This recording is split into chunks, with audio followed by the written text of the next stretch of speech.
properties of polynomial equations. If a polynomial equation is of degree n, then counting multiple roots separately, the equation has n roots.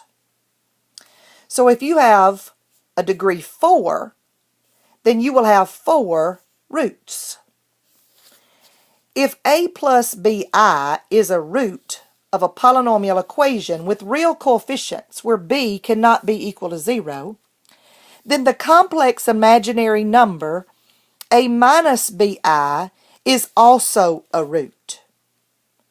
Complex imaginary roots, if they exist, occur in conjugate pairs.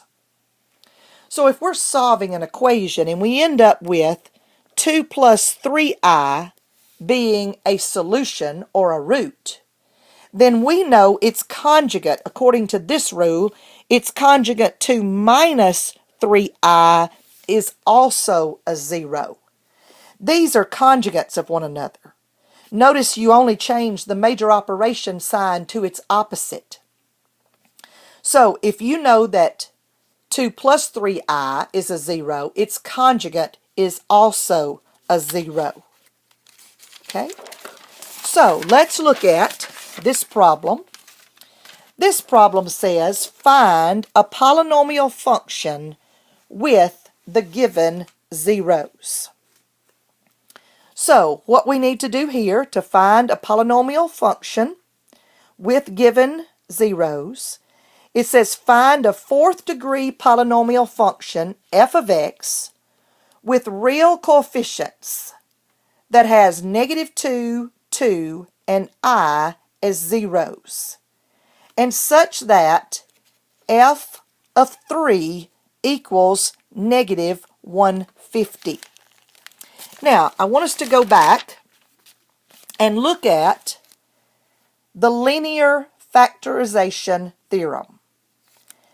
It says if f of x is equal to a sub n x to the nth plus a sub n minus 1 x to the n minus 1 plus continuing on to a sub 1x plus a sub 0, where n is greater than or equal to 1 and a sub n is not 0, then f of x is equal to a sub n times x minus c sub 1 times x minus c sub 2, so forth on to x minus c sub n, where c sub 1, c sub 2, and so forth on to c sub n are complex numbers, possibly real and not necessarily distinct. An nth degree polynomial can be expressed as the product of a non-zero constant and n linear factors. So we're going to use this linear factorization theorem to work the problem that we're about to look at in this example we were just focusing on. So here we have been asked to find a 4th degree polynomial with real coefficients -2, 2, and I as zeros, such that f of 3 equals to -150. Well, we will use the formula from the linear factorization theorem. F of x equals to a sub n times x minus c sub 1, x minus c sub 2, times x minus c sub 3, times x minus c sub 4. There's 4. It says a 4th degree.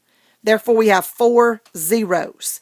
Now, we have been told that -2 is a 0, 2 is a 0, and I is a 0. But based on our rule earlier, if we were told that I is a 0, then its conjugate is also a 0. So your zeros are actually -2, 2, I, and -I. Those are your zeros. Since I is a 0, its conjugate is also a 0. These are your c sub 1, c sub 2, c sub 3, and c sub 4. So let's plug in. So we have f of x is equal to a sub n times x minus c sub 1 is -2 times x minus 2 times x minus I times x minus negative I. Okay? Now these minus the negatives, they become plus. Subtracting a negative is really x plus 2 times x minus 2 times x minus I times x plus I. Okay? Now, so we've got this far.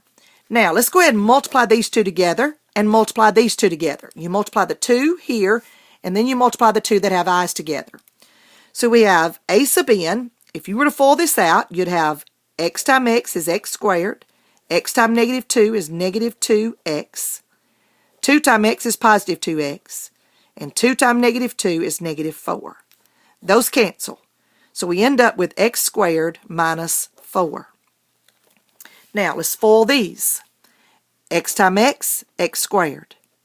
X times I would be ix. Negative I times x is negative ix. Negative I times positive I is negative I squared. The two center terms, positive ix minus ix, they cancel. I squared, recall, I squared is negative 1. So a negative times negative 1 gives you positive 1. So I have x squared x squared plus 1. So at this point in time, I have a sub n times x squared minus 4 times x squared plus 1. F of x equals to a sub n times x squared minus 4 times x squared plus 1. This is what we have at this point. Now, let's go ahead and FOIL these. We have a sub n is times, let's FOIL here. X squared times x squared is x to the 4th.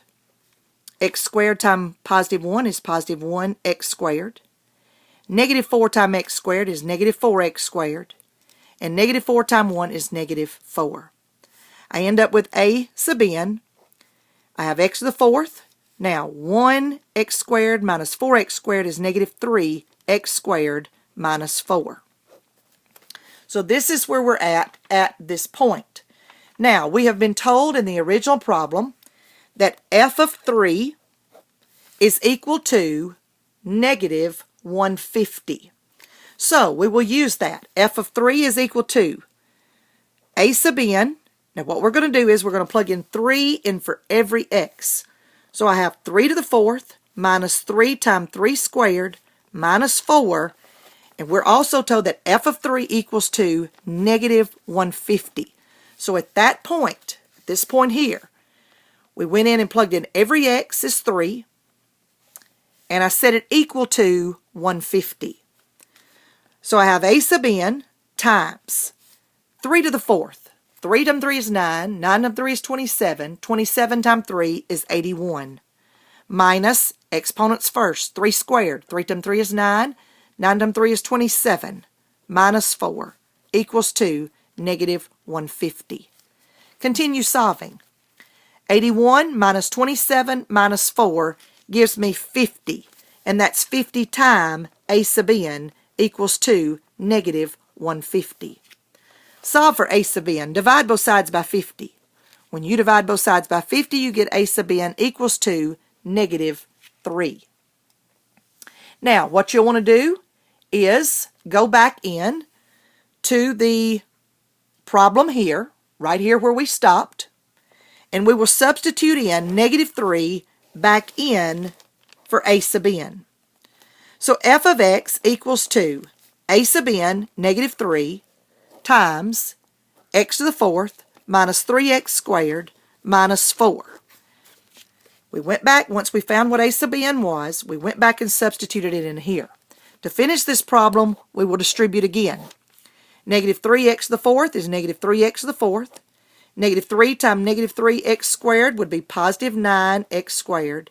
And negative 3 times negative 4 is positive 12. This is my final answer. This is the 4th degree polynomial f of x that has real coefficients